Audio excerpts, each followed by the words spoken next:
નમસ્કાર વિદ્યાર્થી મિત્રો, વેદ ડિજિટલ એજ્યુકેશનમાં આપ સર્વે મિત્રોનું હાર્દિક સ્વાગત છે. વિદ્યાર્થી મિત્રો, આપણે જોઈ રહ્યા છીએ ધોરણ 7 વિષય સામાજિક વિજ્ઞાન, જેમનો પાઠ 5 આદિવાસી તો અનુસૂચિત જનજાતિ. તો એને વિશે આપણે ચર્ચા કરી રહ્યા છીએ. તો ખાસ મિત્રો, આગળના વિડીયો ના જોયા હોય તો તમે આપણી એપ્લિકેશનમાં અથવા તો ચેનલના પ્લેલિસ્ટમાં જઈને જોઈ શકો છો. આજે આપણે વાત કરવાની છે ગોંડ અને અહમ જાતિઓના જે છે એના વર્ચસ્વ શું હતું, એમનું કઈ રીતના છે સમાજમાં યોગદાન હતું અને હાલમાં પણ ક્યાં ઉપયોગી છે એની પણ ચર્ચા આપણે ડીપમાં આ વિડીયો લેક્ચરમાં કરીશું. તો ચાલો વિદ્યાર્થી વાત કરીએ મિત્રો કે ભાઈ ગોંડ જાતિ છે એના વિશે સૌપ્રથમ આપણે ચર્ચા કરીએ. તો કે ભારતના ગોંડવાના નામના વિશાળ વન પ્રદેશમાં રહેનારી પ્રજા ગોંડ તરીકે ઓળખાતી હતી. જો ભારત પ્રાચીન સમયમાં એક નામ ધરાવતું હતું, ગોંડવાના લેન્ડ. હા રેડી, ભારત એટલે જે આખો વિસ્તાર છે એ કયા પ્રદેશ તરીકે ઓળખાતો હતો? ગોંડવાના લેન્ડ તરીકે ઓળખાતો હતો. તો ક્યાંક ને ક્યાંક આ જે ગોંડવાન જે પ્રદેશ છે, ગોંડવાના પ્રદેશ છે, એમાં જે વિશાળ જે વન પ્રદેશ છે એમાં રહેનારી એક પ્રજા કોણ હતી? ગોંડ છે એ જાતિ હતી, જે ભારતની જૂની જનજાતિ પૈકી એક છે. એટલે કે જૂની જે જનજાતિઓ છે ને એમાંની આ એક છે જોવા મળે છે. કઈ? તો કે ગોંડ પ્રજા. તેઓ સ્થળાંતરિત ખેતી કરતા અને નાના મોટા કુળોમાં વહેંચાયેલી વિશાળ ગોંડ જાતિમાં પ્રત્યેક કુળનો એક રાજા હતો.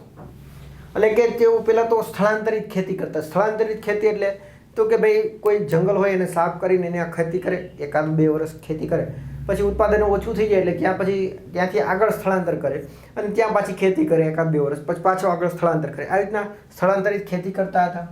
અને નાના નાના કુળોમાં છે સમાજ ગોંડ છે વહેંચાયેલો હતો.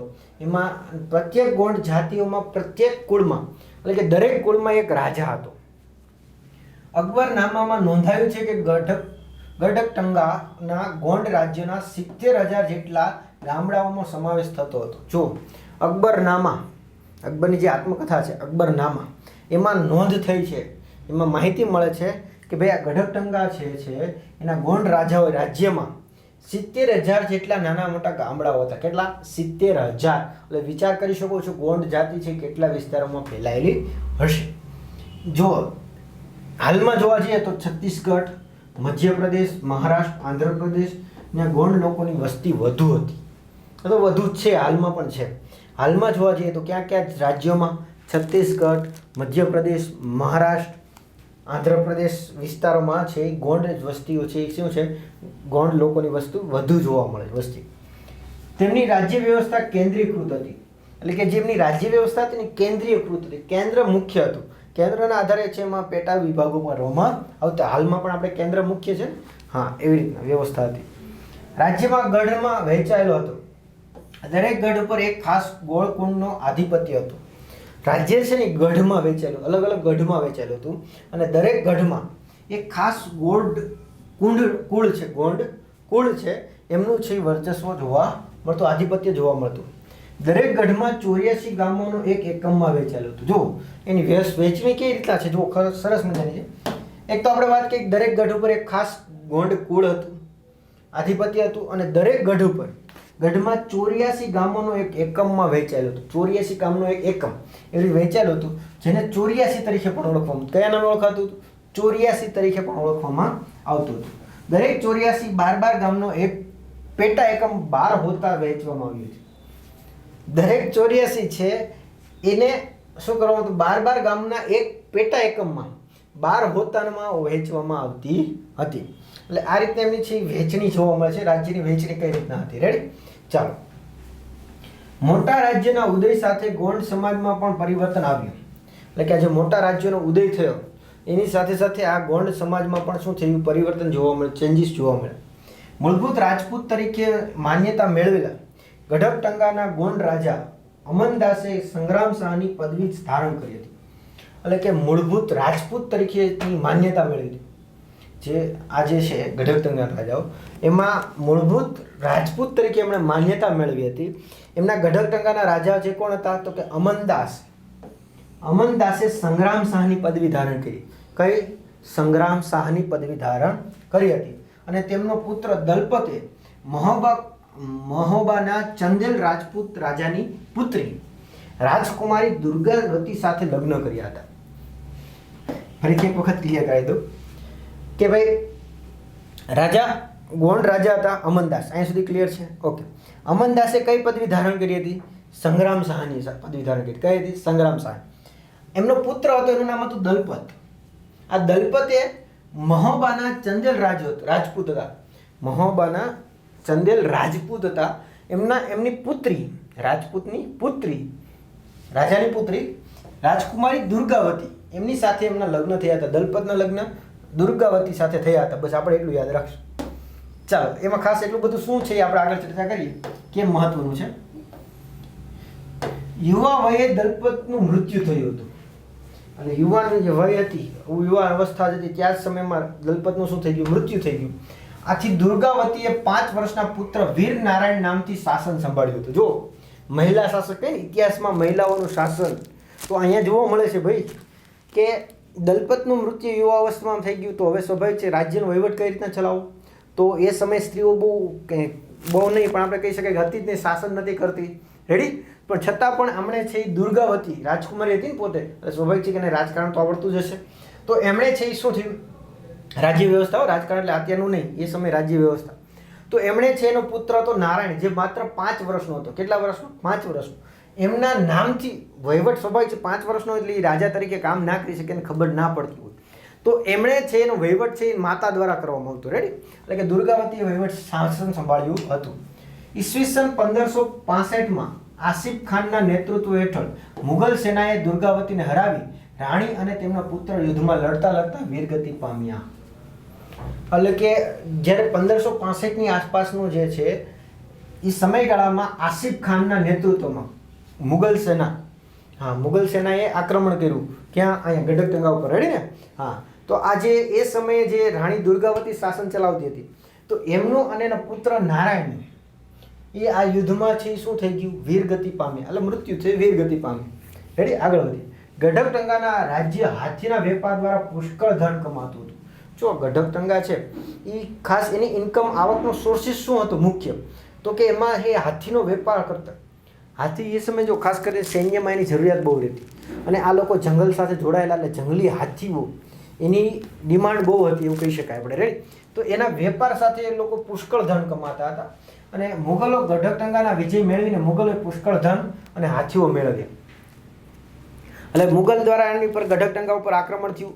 હાર થઈ કોની? ગઢકટંગાની. કેમ કે રાણીને એનો પુત્ર તો વીરગતિ પામ્યા હતા. તો એણે મુગલો દ્વારા જીત મેળવી, એટલે ત્યાંથી શું લીધું? એક તો પુષ્કળ ધન મેળવ્યું અને હાથીઓ પણ મેળવી લીધા. કેમ કે એને સૈન્યમાં પણ જોશે હાથી, તો હાથીઓ પણ એમાંથી મેળવા હતા. તેમણે રાજાનો મોટા ભાગનો પોતાનું નિયંત્રણ રાખ્યું હતું. રાજ્ય ઉપર છે એ મોટા ભાગનું નિયંત્રણ કોણે રાખ્યું હતું? મુગલો દ્વારા રાખવામાં આવ્યું હતું.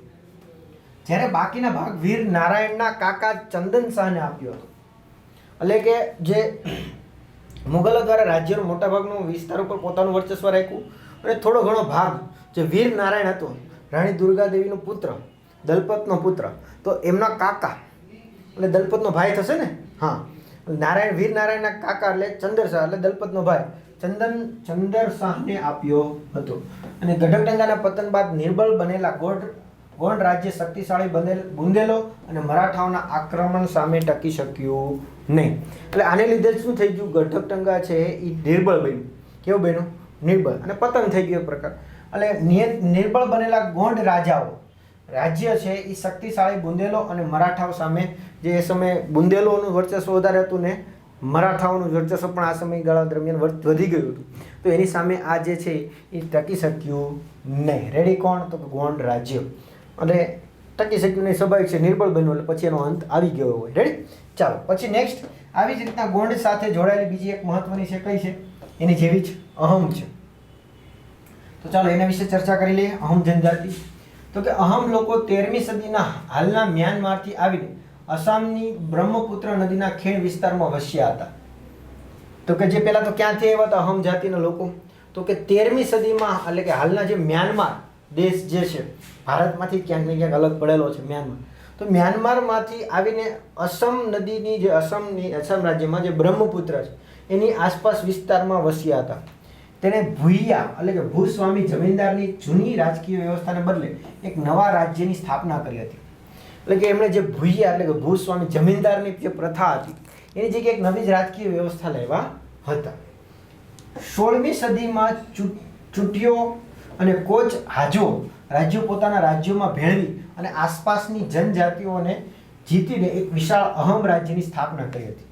એટલે કે જે 16મી સદીની આસપાસ જે છે એ અહમ જાતિના લોકોએ કયા જનજાતિઓ, તો કે ચૂંટીઓ અને કોચ હાજો, આ નામ યાદ ના રહે ચાલશે, એટલા બધા મહત્વના નથી. તો આ જે છે એમને શું કરી લીધા હતા, તો કે પોતાના રાજ્યોમાં જીતીને પોતાના રાજ્યમાં ભેળવી દીધા. અને રાજ્યમાં ભેળવીને આજુબાજુ નાના મોટા રાજ્યો પણ જે વિસ્તાર છે ભેળવીને એક વિશાળ અહમ રાજ્યોની સ્થાપના કરવામાં આવી હતી. અને 17મી સદીમાં તેઓ તો દારૂગોળો અને તોપોનું નિર્માણ પણ કરી શકતા હતા. વિચાર કરો, આ અહમ જનજાતિ કેટલી આગળ પડતી હશે કે જ્યારે 16મી સદીમાં એણે રાજ્ય વિસ્તાર કરીને મોટું અહમ રાજ્ય બનાવી દીધું. જેવો 17મી સદીના આસપાસનો સમયગાળો હતો, એ સમયગાળા દરમિયાન તો તેઓ પોતે દારૂગોળો પણ બનાવતા થઈ ગયા હતા, તોપોનું નિર્માણ પણ પોતાની રીતે થઈ ગયા હતા, તોપોનું નિર્માણ પણ બનાવતા થઈ ગયા હતા. 17મી સદીની વાત છે અહમ, એમને ના લેવાય. રેડી, ચાલો આગળ વધીએ. જોકે દક્ષિણ પશ્ચિમમાં અહમ લોકો પર ઘણા આક્રમણો પણ થયા હતા. 1662માં મીર જુમલાના નેતૃત્વ હેઠળની મુગલ સેના સામે બહાદુરીથી લડતા છતાં તેઓ હાર્યા હતા. પરંતુ તે વિસ્તાર પર મુગલોનું પ્રત્યક્ષ પ્રભુત્વ લાંબા સમય સુધી ટકી શક્યું નહીં. શું કહે છે? જોકે દક્ષિણ પશ્ચિમથી અહમ લોકો છે એ ઘણા દક્ષિણ પશ્ચિમ વિસ્તારમાંથી અહમ જાતિ ઉપર ઘણા બધા આક્રમણો થયા હતા. જેમાં 1662માં મીર જુમલાનું નેતૃત્વ હેઠળ, કોના નેતૃત્વ હેઠળ? મીર જુમલાના નેતૃત્વ હેઠળ મુગલ સેના દ્વારા, જો આ સમય દરમિયાન મુગલ સેના દ્વારા જ આક્રમણ થયેલા છે, એટલે ધ્યાન રાખીશું. તો મુગલ સેના દ્વારા છે આક્રમણ થયું હતું અને એની સામે આ લોકો અહમ જાતિના લોકોએ સારું ટક્કર આપી હતી, લડ્યા હતા, પણ છતાં પણ એમની શું થઈ હતી? હાર થઈ હતી. અને છતાં પણ આપણે કહી શકાય કે પરિણામે મુગલ સેના દ્વારા આ વિસ્તાર પર વર્ચસ્વ કરવામાં આવ્યું, પણ લાંબો સમય ટકી શક્યું નહીં. રેડી? અહમ રાજ્ય બળજબરીપૂર્વક શ્રમ પર આધારિત હતું. જે અહમ રાજ્ય છે ને એની વિશેષતા જોઈએ તો શું છે વિશેષતા? તો કે અહમ રાજ્ય છે એ બળજબરી એટલે ફરજિયાતપણે શ્રમ કરાવવામાં, બળજબરી શ્રમ કરાવવા પર આધારિત હતું. જે લોકો પાસે રાજ્ય માટે બળજબરી કામ કરાવવાતું હતું તેને પાઇક કહેવામાં આવતા. જો આ ખાસ યાદ રાખજો કે જે લોકો પાસે ફરજિયાત કામ કરવાનું, કમ્પલસરી, કે ભાઈ આવા લોકો પાસે ફરજિયાત કામ કરવામાં આવશે. રેડી? તો એ બળજબરીપૂર્વક કે ભાઈ એની ઈચ્છા હોય તો ભલે, ના હોય તો ભલે, કામ કરાવો એટલે કરાવો, ફરજિયાત પણ. રેડી? એ સમયે સ્વતંત્રતા નહોતી ને, તો જે લોકો પાસે ફરજિયાત કામ કરવામાં આવતું ને એને શું કહેવામાં આવતું? પાઇક. આ યાદ રાખજો, ખાસ એ મહત્વનો શબ્દ છે, પાઇક કહેવાતું. અને દરેક ગામમાંથી નિશ્ચિત કરવામાં આવેલ સંખ્યામાં પાઇક મોકલવાના રહેતા. એટલે જો દરેક ગામમાંથી ફિક્સ જ હતું કે રાજ્યમાં કામ હોય ત્યારે દરેક ગામમાંથી 5 કે 10 કે નક્કી કરી હોય સંખ્યા 15, 20, 100, 50, તો એ ફિક્સ જ મોકલવામાં આવતો પાઇકોને. રેડી? એટલે આ રીતના બળજબરી કામ જેની પાસે લેવાનું હોય એ લોકોને ફરજિયાત મોકલવામાં આવતા. વસ્તી ગણતરીના આધારે વધુ વસ્તી ધરાવતા વિસ્તારોમાંથી ઓછી વસ્તી વાળા વિસ્તારોમાં લોકોને ખસેડવાથી અહમ કુળના વિભાજન થઈ ગયા. એટલે શું થયું? તો કે જે વસ્તી ગણતરીને આધારે, એ લોકોના સમયમાં વસ્તી ગણતરી થઈ હતી અને એના આધારે શું થયું હતું કે જ્યાં વધારે વસ્તી હતી જ્યાં, અને એ લોકો વિસ્તારોમાંથી ઓછી વસ્તીવાળા વિસ્તારો હતા ત્યાં લોકોને ખસેડવામાં આવ્યા કે ભાઈ અહીંથી એટલા લોકો વધારે છે તો એને એટલા મોકલી દો, એટલે બંને સરખા થઈ જાય. એ ઉદ્દેશ્યથી ખસેડવામાં આવ્યા હતા. પણ એને લીધે શું થયું તો કે આ અહમ કુળનું શું થયું? વિભાજન થઈ ગયું, ભેદભાવ થયા. રેડી? બે ફાટા પડી ગયા. 17મી સદીમાં પ્રથમ દશકામાં વહીવટ વ્યવસ્થાને કેન્દ્રીકૃત બની. એટલે કે 17મી સદીના પ્રથમ દશકામાં, કે 17મી સદીનો જે પ્રથમનો સમયગાળો હતો, પ્રથમ દશકો એટલે પ્રથમ 10 વર્ષનો સમયગાળો, એમાં વહીવટી વ્યવસ્થાને કેન્દ્રીકૃત, એટલે કેન્દ્ર છે એ વહીવટી વ્યવસ્થામાં મુખ્ય હતું. કેન્દ્ર પછી રાજ્યને એમ અલગ જિલ્લા, તાલુકા, ગામને એમ કહીએ ને એ રીતના વ્યવસ્થા હતી. વર્તમાન કાયદાઓ અને જોગવાઈ અનુસાર કોઈ વ્યક્તિ પાસે બળજબરીપૂર્વક કામ કરાવવું એ ગુનો ગણાય છે, તે આપણે સૌ જાણીએ છીએ. જો અહીંયા એક સમજો, અહીંયા આપણે એક બીજી હાલમાં વાત કરી દીધી કે હાલમાં પાછું કેવું છે, આપણે પાઇકની વાત કરીને ફરજિયાત બળજબરીપૂર્વક કામ કરાવતું, પણ એ સમયમાં એવી વ્યવસ્થા હતી. હાલમાં આવી નથી. હાલમાં કોઈ વ્યક્તિ પાસે તમે ફરજિયાત બળજબરીપૂર્વક કામ કરાવી શકતા નથી. એ શું ગણાય છે? ગુનો ગણાય છે. રેડી? એટલે ધ્યાન રાખીશું. હાલમાં પાછા ગુનો છે એટલે ધ્યાન રાખજો. આ જનજાતિ પુરુષો યુદ્ધના સમયે સેનામાં જોડાતા અને અન્ય સમયમાં ખેતી અને સિંચાઈ વ્યવસ્થામાં જેવા સાર્વજનિક કાર્યો કરતા. અહમ લોકો ચોખાની ખેતીમાં નવીન પદ્ધતિ અમલમાં મૂકી હતી. જો ખાસ ધ્યાન રાખજો, આ સમયે જે આ જનજાતિ અહમ જાતિના લોકો છે એ શું કરતા, યુદ્ધના સમયે સ્વાભાવિક છે લડતા હોય, પણ પછી નવરા દરરોજ કે યુદ્ધ તો ચાલશે નહીં, વરસ આખું ચાલશે નહીં. તો જ્યારે નવરા હોય અથવા તો પછીના સમયમાં અન્ય સમયમાં શું કરતા, ખેતી અને સિંચાઈ કરતા. એટલે કે એમની વ્યવસ્થામાં પણ પોતે જોડાયેલા હતા. આ સિવાય અહમ જાતિના લોકો છે એમણે ચોખાની એક નવી જાતિ છે ઉત્પન્ન કરી હતી, ચોખાની ખેતીની. રેડી, એ લોકોએ નવી પદ્ધતિ ઉત્પન્ન કરી હતી, અમલમાં મૂકી. અહમ સમાજમાં કુળમાં વહેંચાયેલો હતો. તેમના કુળને ખેલ કહેવામાં આવતો. આ ખાસ મહત્વનો શબ્દ છે. જો પાઇક ને ખેલ ને બધા આડાવડા ના થઈ જાઓ, પરીક્ષામાં આપણે હેરાન કરી શકશે, એટલે ધ્યાન રાખવાનું. તો કે અહમ સમાજ છે એ અલગ અલગ કુળમાં વહેંચાયેલો હતો અને આ કુળને શું કહેવાતું, ખેલ કહેવાતું. શું કહેવાતું, ખેલ. ઘણા ગામો પર ખેલનું નિયંત્રણ રહેતું હતું. એટલે કે જે ઘણા ગામો છે એની પર નિયંત્રણ કોનું રહેતું, ખેલનું. ખેડૂતોને ગામના સમાજ દ્વારા આપવામાં આવેલ જમીન ગામ સમાજની સંમતિ વગર રાજા પણ પાછી લઈ શકતો નહીં. ખાસ ધ્યાન રાખજો, ખેડૂતોને ગામના સમાજ દ્વારા, માની લો કે ભાઈ કોઈ ખેડૂત નબળા છે તો ગામના આગેવાનો સમાજ દ્વારા છે એમને થોડી થોડી જમીન આપી હોય. હવે આ જમીન છે એ ગામની સંમતિ વિના, ગામ છે જેને ગામે આપી છે એની સંમતિ વિના રાજા પણ પાછી લઈ ન શકતો. આટલું બધું વર્ચસ્વ જોવા મળતું હતું. રેડી, રાજા કેન્દ્રવાળો હતો, બરોબર છે, પણ જ્યારે કોઈ આવી રીતના અધિકારને આ તે વાત હોય ત્યારે ગામની સંમતિ વિના છે એ રાજા પણ પાછી લઈ શકતો ન હતો. શરૂઆતમાં અહમ લોકો જનજાતીય દેવતાઓ, પ્રકૃતિ અને દેવતાઓની ઉપાસના કરતા હતા. રાજા દ્વારા મંદિરો અને બ્રાહ્મણોને જમીનનું દાન આપવામાં આવતું હતું. એટલે કે જે શરૂઆતમાં છે એ આ અહમ લોકો છે એ દેવતાઓ, એટલે કે દેવતાઓ, પ્રકૃતિ, દેવી દેવતાઓની શું કરતા, પૂજા કરતા, ઉપાસના કરતા. રાજાઓ દ્વારા બ્રાહ્મણોને અને મંદિરોને જમીનનું દાન આપવામાં આવતું, જેથી કરીને જમીન, મંદિરો દ્વારા મંદિરોનો વિકાસ થાય, ફેલાવો થાય, બ્રાહ્મણોને પણ ક્યાંક ને આવકનો સોર્સિસ મળી રહે, એ વ્યવસ્થા કરવામાં આવતી. શિવસિંહના સમયમાં હિન્દુ ધર્મ ત્યાંનો મુખ્ય ધર્મ બની ગયો હતો. કયો રાજા હતો? શિવસિંહ. એના સમયગાળા દરમિયાન હિન્દુ ધર્મ છે એ આ અહમ વિસ્તાર છે, અહમ લોકો છે એ જાતિઓમાં હિન્દુ ધર્મ મુખ્ય બની ગયો હતો. હિન્દુ ધર્મ અપનાવ્યા છતાં અહમ રાજાઓને પોતાની પરંપરાગત માન્યતાઓ સંપૂર્ણપણે છોડી નહીં. એટલે કે એણે હિન્દુ ધર્મ અપનાવી લીધો, પણ છતાં પણ એમણે છે અહમ રાજાઓએ છે એ પોતાની રીત રિવાજો છે, એ છે પરંપરાઓ છે, માન્યતાઓ છે, રૂઢિઓ છે એ છોડી ન હતી. અહમ સમાજ સુસંસ્કૃત સમાજ હતો. કવિઓ અને વિદ્વાનોને જમીન દાનમાં આપવામાં આવતી હતી. અહમ સમાજ છે એ સુસંસ્કૃત, સારી રીતે વ્યવસ્થિત થયેલો હતો, સમાજ હતો. કવિઓ જે છે અથવા વિદ્વાનો છે એટલે શું કરવામાં આવતું, જમીનો દાનમાં આપવામાં આવતી. જમીનો એમને પણ દાનમાં આપવામાં આવતી. નાટ્ય પ્રવૃત્તિને પ્રોત્સાહન આપવામાં આવતું. સુસંસ્કૃતની અગત્યની સાહિત્ય કૃતિઓને સ્થાનિક ભાષામાં અનુવાદ કરવામાં આવ્યો હતો. અને બુરંજી નામની ઐતિહાસિક કૃતિને પહેલા અહમ ભાષામાં અને પછી આસામી ભાષામાં લખવામાં આવી હતી. એટલે કે શું કીધું આપણે, વિદ્વાનોને એને કવિઓને છે એ જમીન દાનમાં આપવામાં આવતી. આ સિવાય તો કે નાટ્ય પ્રવૃત્તિને પણ પ્રોત્સાહન આપવામાં આવતું હતું. પછી તો કે સાહિત્ય કૃતિઓ જે સ્થાનિક ભાષાઓમાં અનુવાદ કરવામાં આવ્યો હતો. એમાં મહત્વની ભાષા કઈ હતી ઐતિહાસિક, તો કે બુરંજી સાહિત્યિક રચના હતી. અને એને પહેલાં કઈ ભાષામાં, તો કે અહમ ભાષામાં અનુવાદ કરવામાં આવ્યો હતો. પાછળથી એને આસામી ભાષામાં અનુવાદ કરવામાં આવ્યો હતો, લખવામાં આવ્યો હતો. એટલે કે આપણે પૂછે કે અહમ જાતિની પ્રથમ સાહિત્ય રચના કઈ હતી, તો કે બુરંજી હતી. કઈ હતી? બુરંજી.